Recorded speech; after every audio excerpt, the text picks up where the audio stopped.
Saya Alvarez Zatori dari kelas 3B dan 4 akuntansi dengan NIM 22112211022013. Baiklah, di sini saya akan menjelaskan tentang materi kelompok 7, yaitu tentang manajemen strategik dalam organisasi. Dan faktor-faktor apa saja yang berpengaruh dalam manajemen strategi tersebut. Yang pertama adalah strategi generik.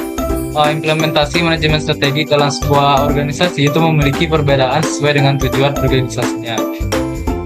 Dalam pemahaman mengenai perusahaan profit dan perusahaan non-profit itu memiliki perbedaan dalam penerapan manajemen strategi, yaitu pada organisasi profit berorientasi pada nilai dan organisasi non-profit itu berorientasi pada tujuan. Berikutnya adalah langkah untuk mengembangkan resource based strategy menurut Glenn dalam Wijaya 1993.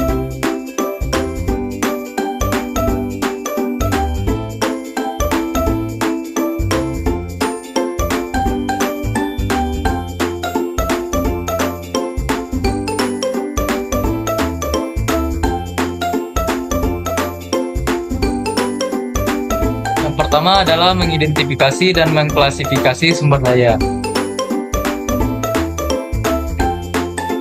Ini tuh berarti mengenali serta mengelompokkan berbagai jenis sumber daya berdasarkan karakteristik dan fungsinya. Identifikasi sumber daya, langkah ini tuh melibatkan pengenalan terhadap berbagai sumber daya yang tersedia, seperti sumber daya alam, seperti air, tanah, hutan, tambang, serta energi matahari. Sumber daya manusia seperti tenaga kerja, keahlian, pendidikan, dan keterampilan. Sumber daya modal itu seperti uang, mesin, peralatan, dan infrastruktur. Serta sumber daya informasi seperti data, teknologi, dan pengetahuan. Klasifikasi sumber daya itu dapat dikelompokkan sebagai sumber daya yang bisa dilakukan berdasarkan beberapa kriteria. Yang pertama adalah berdasarkan asalnya. Yang pertama adalah asal dari alam atau nature resource, atau dari hutan, tambang, air, dan udara. Berikutnya dari buatan seperti bangunan, mesin, dan uang. Serta berdasarkan ketersediaannya, sumber daya itu dapat diperbarui dan tidak dapat diperbaharui. Serta berdasarkan sifat ekonominya, ada sumber daya ekonomi dan sumber daya non-ekonomi. Sedangkan berdasarkan fungsinya, fungsi dalam proses produksi itu ada sumber daya alam, sumber daya manusia, dan sumber daya modal.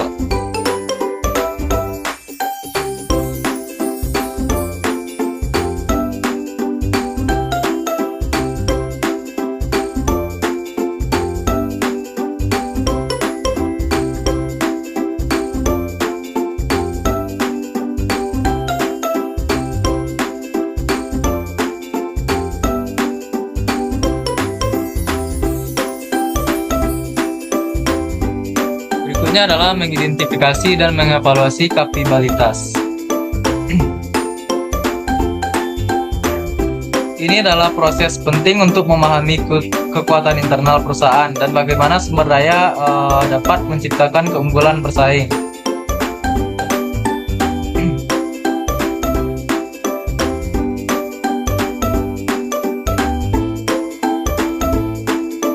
Pertama adalah identifikasi dalam kapabilitas resource based strategi. Fokus utama ini adalah pada sumber daya yang kapabilitas internal organisasi, seperti sumber daya, adanya kapabilitas dalam identifikasi tersebut.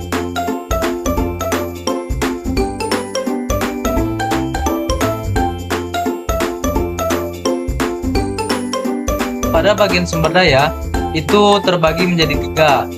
Yang pertama adalah tangible atau berwujud, seperti aset fisik seperti mesin, bangunan, teknologi, serta keuangan. Dan berikutnya adalah intangible atau tak berwujud, itu bisa seperti merek, reputasi, hak kekayaan intelektual, serta budaya perusahaan. Dan berikutnya adalah sumber daya manusia, itu seperti keahlian, pengalaman, kreativitas, dan kepemimpinan. Pada bagian mengevaluasi kapabilitas, yang pertama adalah kombinasi dari berbagai sumber daya yang digunakan itu untuk melakukan aktivitas dengan cara yang unggul. Contohnya adalah kemampuan inovasi manajemen, rantai pemasok, adanya pelanggan, pelayanan pelanggan yang unggul, serta efisiensi operasional.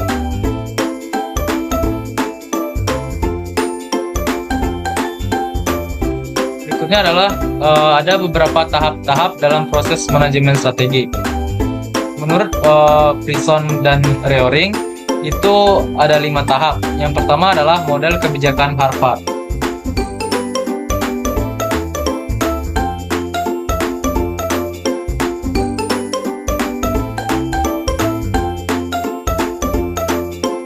Model kebijakan Harvard ini adalah salah satu kerangka kerja dalam analisis kebijakan publik yang dikembangkan di Harvard University, terutama melalui pendekatan yang digunakan oleh Harvard Kennedy School. Model ini tuh menekankan proses analisis kebijakan secara sistematis untuk merumuskan, mengevaluasi, dan merekomendasikan kebijakan berdasarkan bukti dan konteks. Ada beberapa elemen utama dalam kebijakan Harvard ini sendiri. Yang pertama adalah masalah kebijakan. Dalam masalah kebijakan ini, dia tuh mengidentifikasi isu utama yang harus diselesaikan, menentukan akar masalah, menganalisis siapa yang terkena dampak dan bagaimana dia terkena dampak. Komponen berikutnya adalah tujuan dan sasaran. Dalam tujuan dan sasaran, dia tuh menetapkan apa yang ingin dicapai oleh kebijakan, serta tujuan itu harus spesifik, terukur, dan relevan dengan masalah. Berikutnya adalah alternatif kebijakan, di mana di sini dia tuh mengembangkan berbagai pilihan atau solusi yang layak, termasuk status quo atau kondisi saat ini sebagai salah satu opsi perusahaan. Berikutnya adalah kriteria evaluasi. Ini tuh digunakan untuk menilai setiap alternatif kriteria umum seperti efektivitas, efisiensi, keadilan, kemudahan implementasi, dampak politik, sosial, dan lingkungan. Yang kelima adalah analisis dan perbandingan alternatif, di mana di sini tuh menggunakan data kuantitatif dan kualitatif, di mana di sini juga menimbang kelebihan dan kekurangan tiap alternatif. Berikutnya adalah rekomendasi kebijakan, di mana di sini menyimpulkan alternatif terbaik berdasarkan evaluasi. Rekomendasi harus praktis dan bisa diimplementasikan.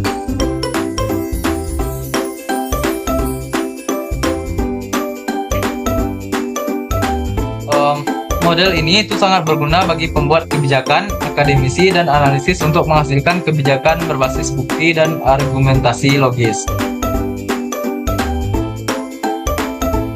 Berikutnya adalah sistem perencanaan strategis.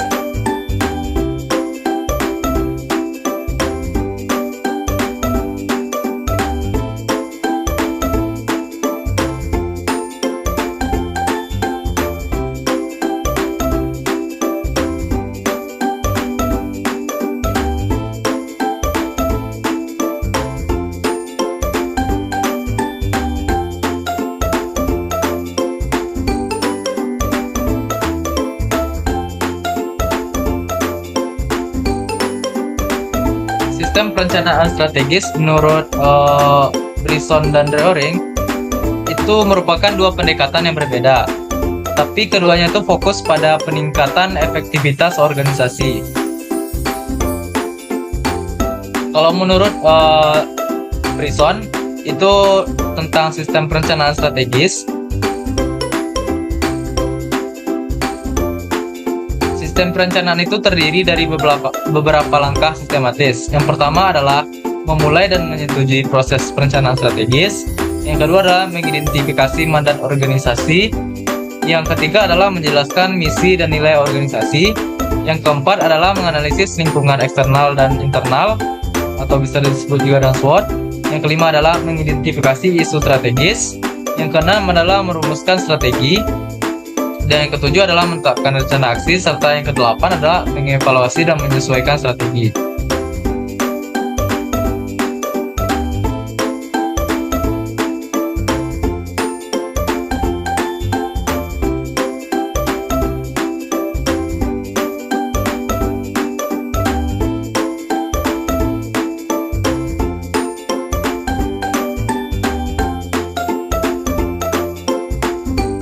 Tujuannya adalah agar organisasi ini bisa merespon perubahan lingkungan dan tetap relevan serta efektif.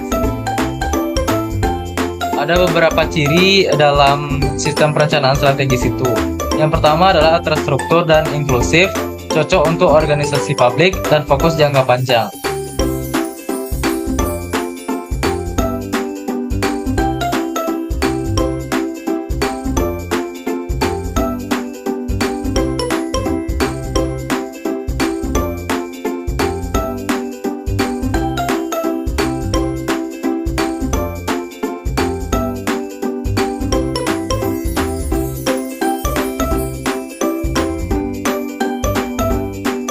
Berikutnya adalah manajemen stakeholders.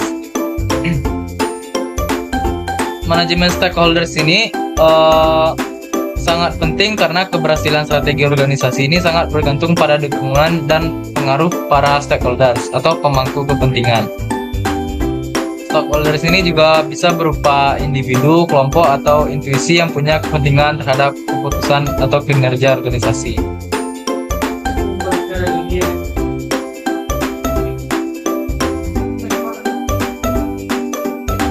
Dalam tahapan manajemen strategi dan peran stakeholders ini, adanya perumusan strategi, di mana pada tahap ini organisasi itu menyusun visi dan misi, tujuan, serta menganalisis lingkungan internal dan eksternal.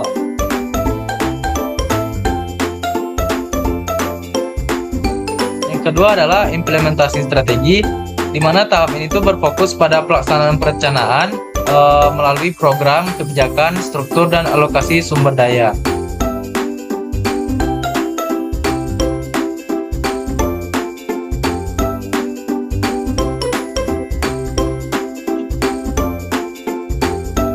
Di mana bisa disimpulkan bahwa manajemen stakeholders ini adalah proses berkelanjutan dan di seluruh tahapan manajemen strategis. Tujuannya adalah memastikan bahwa semua pihak yang punya pengaruh atau terkena dampak dari strategi ini bisa dikenali, dilibatkan, dan dipengaruhi secara positif.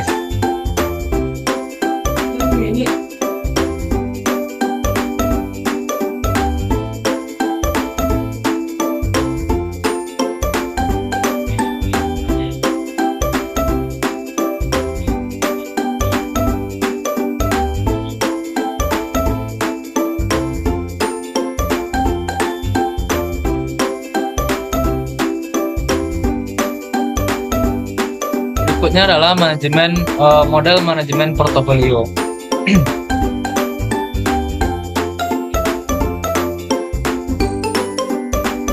Manajemen portofolio menurut Grison adalah proses sistematis dalam memilih, mengevaluasi, dan mengelola sekumpulan program atau layanan agar selaras dengan misi tujuan strategis. Tujuannya adalah untuk menyesuaikan program atau layanan dengan isu strategis, mengoptimalkan alokasi sumber daya, menghentikan program yang tidak efektif, serta memastikan semua aktivitas itu mendukung visi dan misi organisasi. Langkah-langkahnya adalah, yang pertama, identifikasi seluruh program, yang kedua, evaluasi kinerja masing-masing program, ketiga, analisis kesesuaian program, yang keempat, prioritaskan program mana yang lebih perlu, yang kelima, gunakan tools seperti Matrix Watson Consulting Group untuk mengelola portofolio secara visual.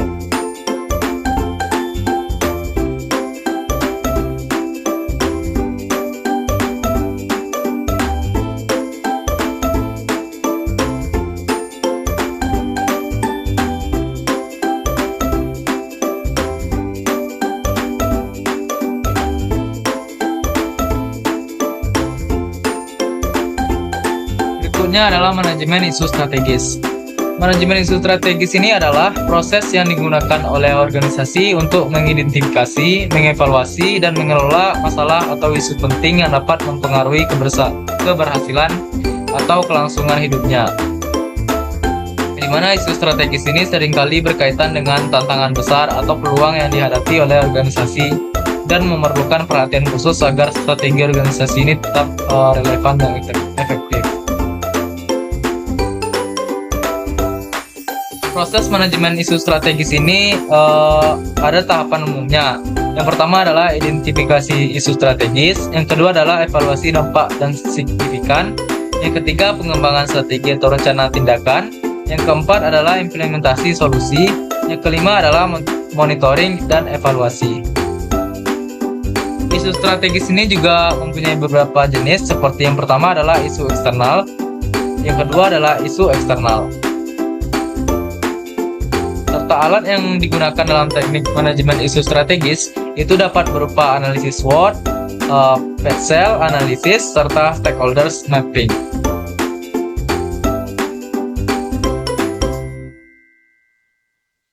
Di mana di sini dapat disimpulkan bahwa manajemen isu strategis itu adalah komponen krusial dalam perencanaan dan pengelolaan strategis organisasi. Di mana proses ini juga membantu organisasi untuk mengidentifikasi, mengevaluasi, dan mengelola isu-isu penting yang dapat mempengaruhi pencapaian tujuan jangka panjang. Dengan menangani isu strategis secara efektif, organisasi ini dapat bertahan, berkembang, dan tetap kompetitif dalam menghadapi tantangan yang ada.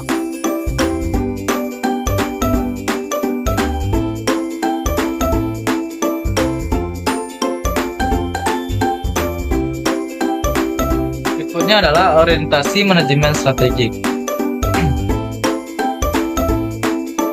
Yang pertama adalah manajemen profesional di sektor publik. Dalam penerapan manajemen profesionalnya ini dimaksudkan agar organisasi publik itu mengembangkan kompetisinya dan tidak menjadi sandera politik. Yang kedua adalah adanya standar kinerja dan ukuran kerja. Hal ini itu dimaksudkan untuk memberikan nilai yang terbaik atau best practice dan memberikan arah atau milestones. Yang ketiga adalah penekanan terhadap pengendalian output dan outcome, di mana ini tuh lebih berorientasi pada hasil, bukan pada kebijakan.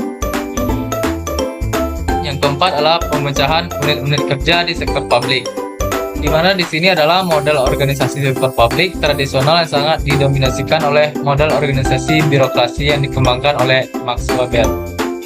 Yang kelima adalah menciptakan persaingan di sektor publik. Organisasi sektor publik itu perlu mengadopsi mekanisme pasar untuk menciptakan persaingan. Yang keenam adalah mengadopsi gaya manajemen sektor bisnis ke sektor publik. Untuk meningkatkan kinerja organisasi sektor publik, maka perlu mengadopsi praktik manajemen sektor swasta yang lebih maju. Dan yang ketujuh adalah disiplin dan penghematan penggunaan sumber daya, di mana itu berfungsi untuk menghindari pemborosan, kerusakan lingkungan, salah kelola, salah alokasi, dan korupsi. Berikutnya adalah faktor-faktor yang mempengaruhi dalam manajemen strategi.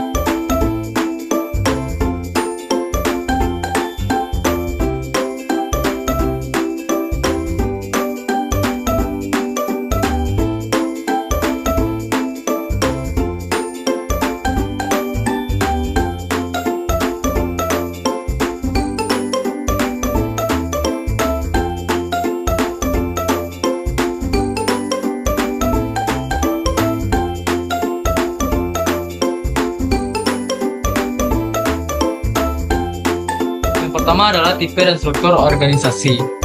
Tipe organisasi ini mencakup berbagai model atau bentuk organisasi yang dipilih untuk menjalankan aktivitas dan mencapai tujuan.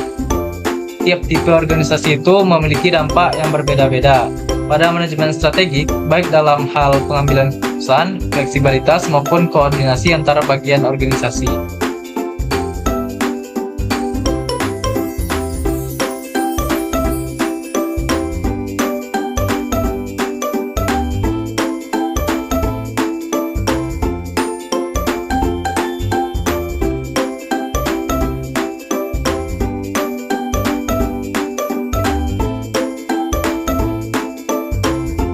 Berikutnya adalah gaya manajerial.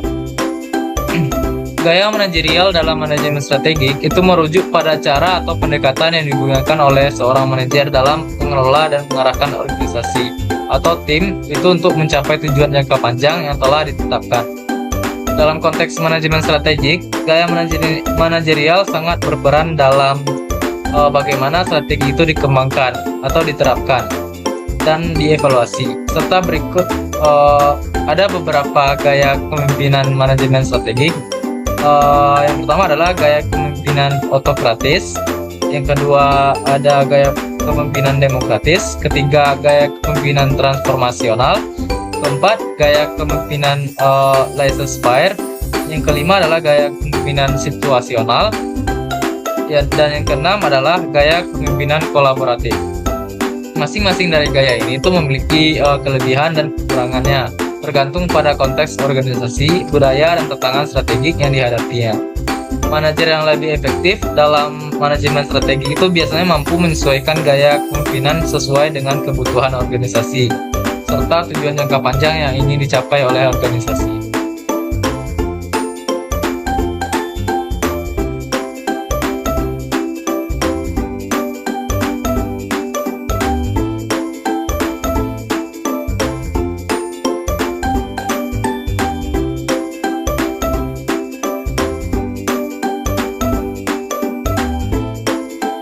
Berikutnya adalah kompleksitas lingkungan eksternal. Ini tuh merujuk pada tantangan dan faktor-faktor luar yang dapat mempengaruhi kinerja dan pengambilan keputusan organisasi. Faktor-faktor ini tuh biasanya berada di luar kendali langsung organisasi, namun harus dipertimbangkan dan dalam merumuskan dan mengimplementasikan strategi. Ini tuh dapat berasal dari berbagai dimensi yang berinteraksi antara satu sama lain, itu seperti ekonomi, teknologi, politik, sosial budaya, hukum, dan lingkungan.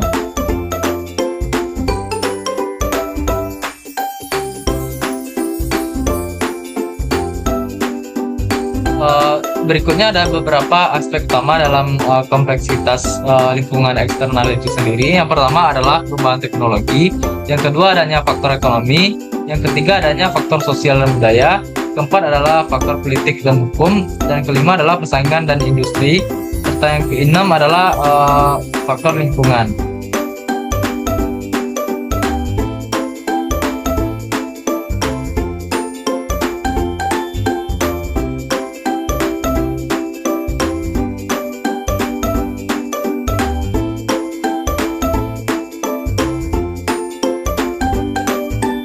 Berikutnya adalah kompleksitas lingkungan produksi.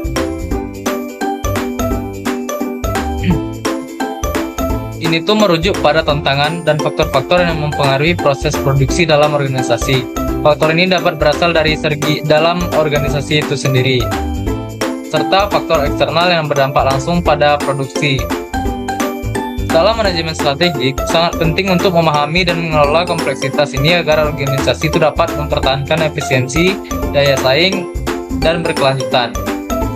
Aspek yang membentuk kompleksitas lingkungan produksi itu sendiri ada beberapa faktor. Yang pertama adalah ketersediaan sumber daya, kedua adalah kinerja dan efisiensi proses produksi, yang ketiga adalah variabilitas dan ketidakpastian dalam permintaan, yang keempat adalah teknologi dan inovasi, yang kelima adalah faktor lingkungan dan berkelanjutan, yang keenam adalah persaingan, yang ketujuh adalah globalisasi dan lokasi produksi, yang kedelapan adalah manajemen rantai pasokan atau supply.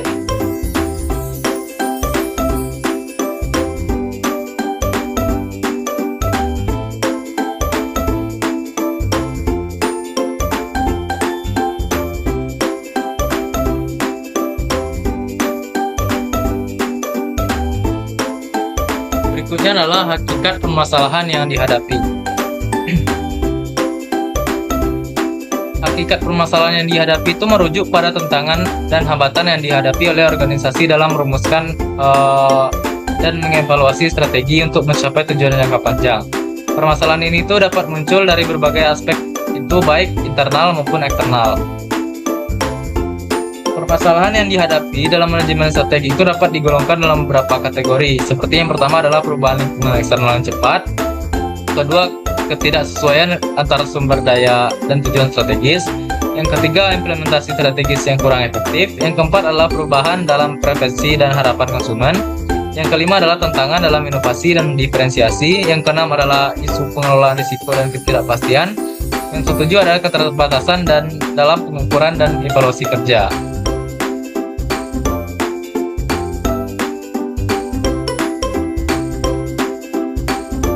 Berikutnya adalah risiko manajemen strategik pada organisasi. Risikonya adalah waktu manajemen strategi itu bisa mengganggu tanggung jawab personal manajer, Yang kedua adalah membuat strategi yang tidak terlibat bisa langsung menghindari tanggung jawab. Yang ketiga adalah bawahan itu bisa kecewa jika tujuan strategi ini tidak tercapai. Maka solusi dari resiko tersebut adalah itu menjadwalkan kewajiban manajer agar waktu dapat dialokasikan secara lebih efisien, membatasi janji manajer hanya pada target kinerja yang realistis dan dapat dilaksanakan, serta mengantisipasi dan merespon keinginan atau usulan atau tuntutan bawahan. Berikutnya adalah dimensi manajemen strategik pada organisasi. Yang pertama adalah dimensi waktu dan orientasi masa depan.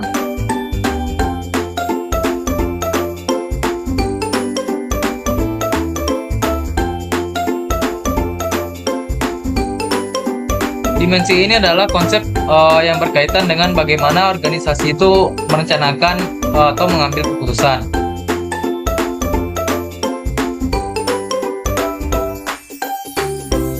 Dalam dimensi waktu ini,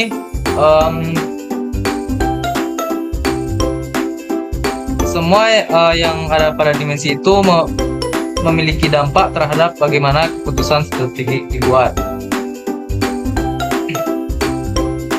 Ada keputusan jangka pendek serta keputusan jangka menengah dan jangka panjang.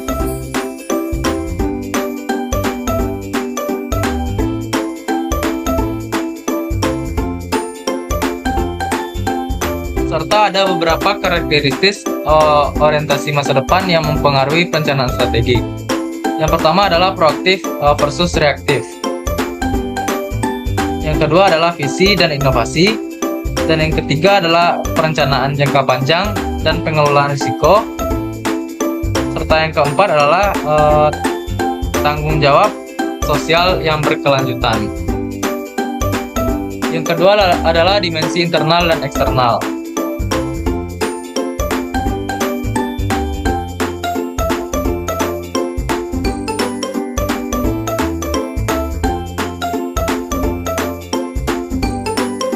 Dimensi internal itu mencakup faktor-faktor yang berada dalam organisasi dan dapat dikendalikan langsung oleh manajemen. Itu meliputi sumber daya, kapabilitas, struktur organisasi, budaya perusahaan, dan elemen-elemen lainnya yang mempengaruhi kemampuan organisasi dalam mencapai tujuan. Serta untuk dimensi eksternal, itu mencakup faktor-faktor yang berada di luar kontrol langsung organisasi. Namun itu juga mempengaruhi keberhasilan atau kegagalan organisasi dalam mencapai tujuan strategis. Berikutnya adalah dimensi pendayagunaan.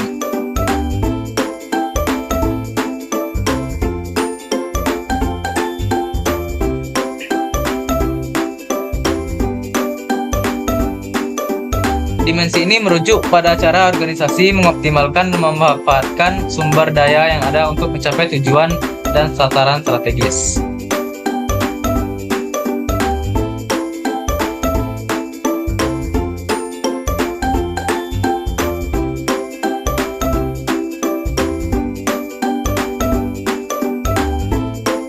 Berikutnya adalah dimensi keikutsertaan manajemen puncak.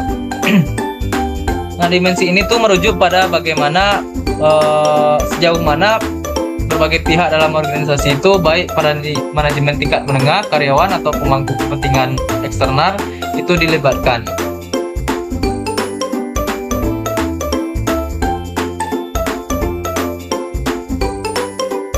Dan dimensi yang terakhir adalah dimensi multibidang.